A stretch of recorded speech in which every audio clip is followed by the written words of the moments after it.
Saudara yang dimuliakan Allah Subhanahu wa taala. Poin pertama, Bapak Ibu mudahan jadi Bapak Ibu yang kaya raya. Tapi kalau duitnya banyak, beli tanah, tidak bisa sendiri 2-3 orang, gak bisa 3-4-5 orang. Gimana ceritanya Ustadz bisa datang ke Al-Makkah ini? Saya dulu S1 di Mesir dari 98 sampai 2002. Setelah itu 2003 ke Malaysia, 2004 sampai 2005, 2006, 2004, 2005, 2006 di Maroko. Maroko, ini banyak saya cerita Maroko kata jamaah. Ustaz, Maroko dekat Maroke ya?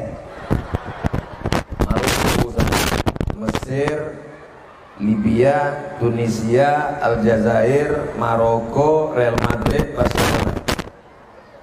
Kebetulan ada salah satu wali murid di Al-Makkah yang ayahnya alumni Maroko. Nama bapaknya Dr. Nasrullah Jasab. Beda dia dengan saya, beliau doktor, saya CMA. Kalau doktor itu tempat kantornya itu di depan Istiqlal, Kementerian Agama. Saya karena nggak doktor nggak diterima di situ. Makanya ceramah aja di tengah panas terik. Lelaki yang dimuliakan Allah SWT.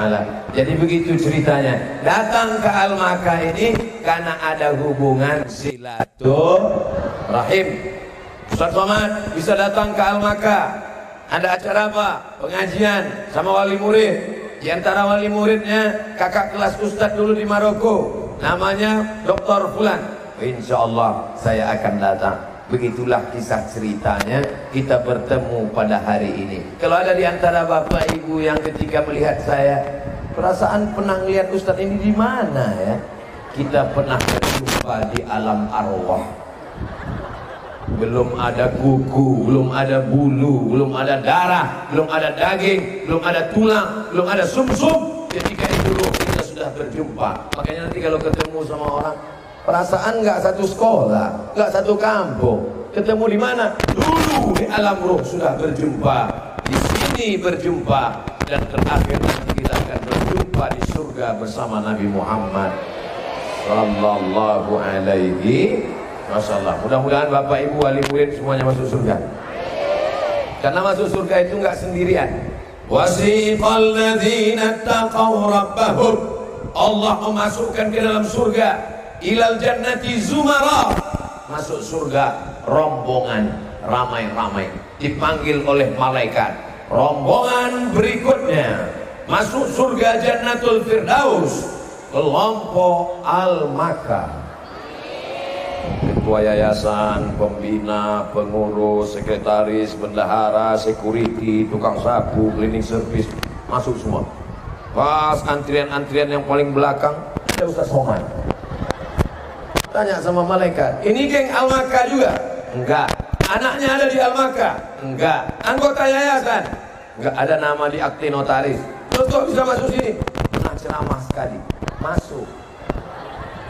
Bapak Ibu yang tidak ada hubungan dengan Al-Makkah tapi hadir dalam majelis ilmu ini, masuk dalam golongan orang mujahid fisabilillah.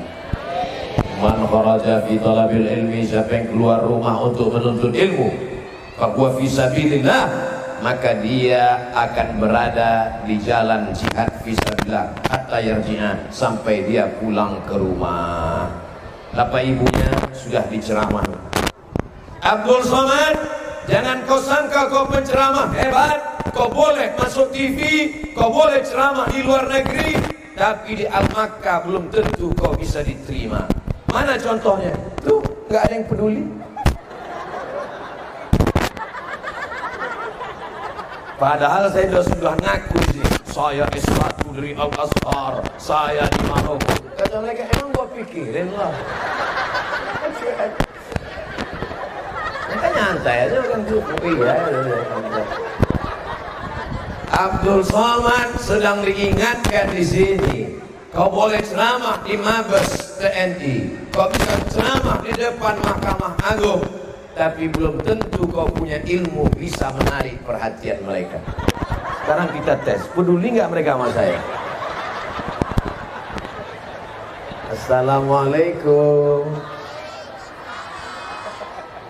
25% yang peduli.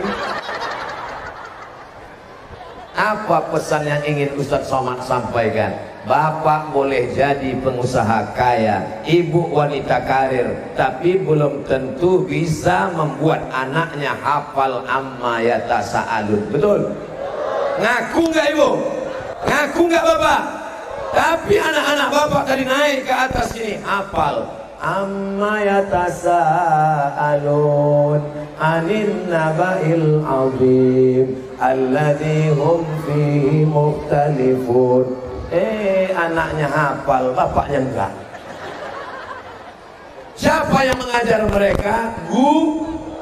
Kita semua berhutang pada bapak dan ibu guru. Ini orang tua harus dibetulkan mindsetnya, cara pandangnya pada guru. Guru bukan laundry. Ini banyak orang tua yang salah paham. Anak nakal, anak jahat, anak kotor, dianggap anak seperti pakaian, dibawa ke laundry. Guru, tolong bersihkan anak saya. Ketika anak tidak pandai cium tangan, ketika anak tidak benar, yang disalahkan guru. Guru adalah partner, teman kita, sahabat kita, yang nolong kita. Karena kita tidak sanggup mendidik mereka, karena kita dibantu oleh guru. Ini sekarang banyak orang tua nggak ngerti. Anak pulang malah ditanya, mana yang dijewer ibu guru? Telinga kanan apa telinga kiri?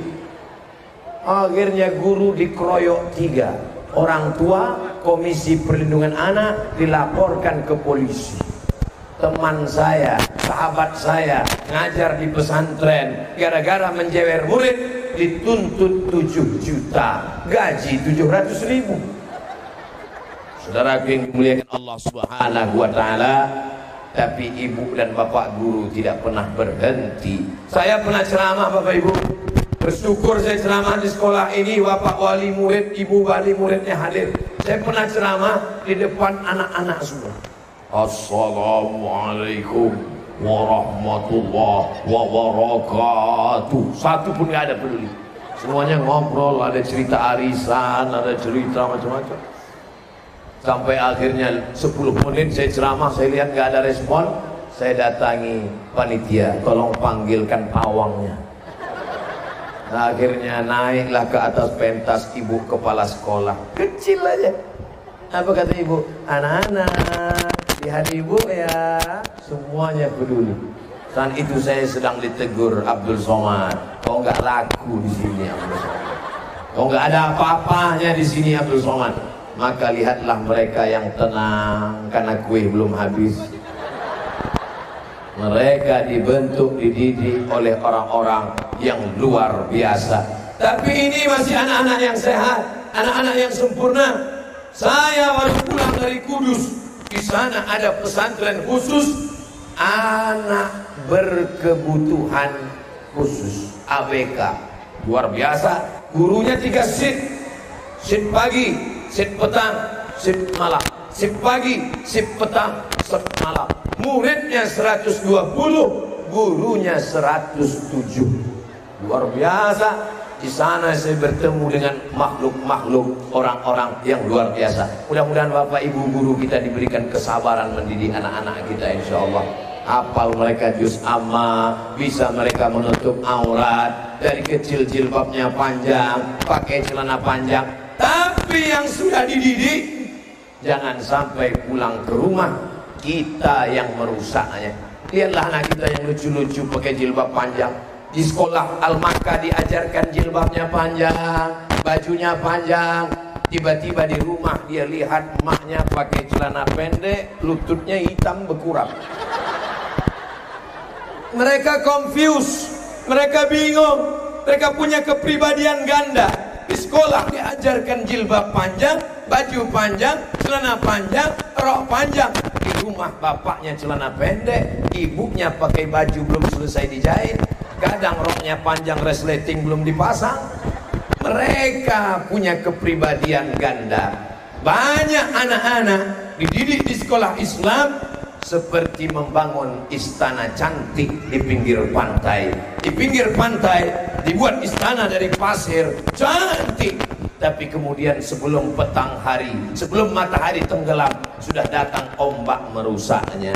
Besok dibangun lagi, datang ombak lagi. Anak kita tidak pernah selesai gara-gara di rumah dia tidak dididik. Saya bersyukur kepada Allah saat saya pengajian tabligh akbar, anaknya ada, bapaknya ada, ibunya ada, sehingga 3 unsur ini anak dididik di sekolah, gurunya sabar dan istiqomah, bapaknya ikut mendidik di rumah, ibunya pula tetap menjalankan syariat agama Allah. Akhirnya anak kita menjadi anak-anak yang soleh dan solehah. Saya yakin dan percaya mengapa mereka jilbabnya tetap panjang, karena memang ibu-ibunya juga dari ujung ke ujung jilbabnya panjang. Entah di sini aja, wallahu a'lam. Ustaz Somad ini su'uzon ini, saya husnuzon insyaallah, tabarakallah. Ibu-ibu yang di depan terasa panas? Insyaallah yang di dunia kena panas, di akhirat tidak panas lagi. Adapun yang di dunia tidak kena panas, ya di akhirat tidak kena panas juga. Cuman kita yang kena panas ini surga kita lebih adem aja. Itu cara menyenangkan hati orang kepanasan. Saudara yang dimuliakan Allah Subhanahu wa taala, kira-kira kalau selesai dia TK, masuk SMP, SD-nya Pak Ustaz? Habis SD, SMP, SMA, tamat SMA, ikut tes polisi, lulus apa enggak? Lulus. Di sini dia enggak cabut, enggak merokok di luar, enggak akan mungkin dia mabuk lim kambing, enggak akan mungkin dia mabuk pertamax. Karena ada security, pagarnya tinggi, lokalnya, sarapannya, makanannya. Insya Allah anak-anak kita, Bapak Ibu yang anaknya sudah terdaftar di sini di TK, mau dilanjutkan ke SD, mau dilanjutkan ke SMP, lanjutkan ke SMA. Nanti kalau ada yang mau ke Al-Azhar Mesir, tinggal datang ke Kementerian Agama, datang ke Dr. Nasrullah Jasab. Mau ke Maroko, beliau S2, S3 di Maroko. Mau ke Australia, datang ke kedutaan Australia. Boleh ke Australia, boleh ke Amerika, boleh ke McGill Kanada. Otaknya Jerman, otaknya Inggris, otaknya Prancis, tapi hatinya tetap la ilaha illallah Muhammadur Rasulullah.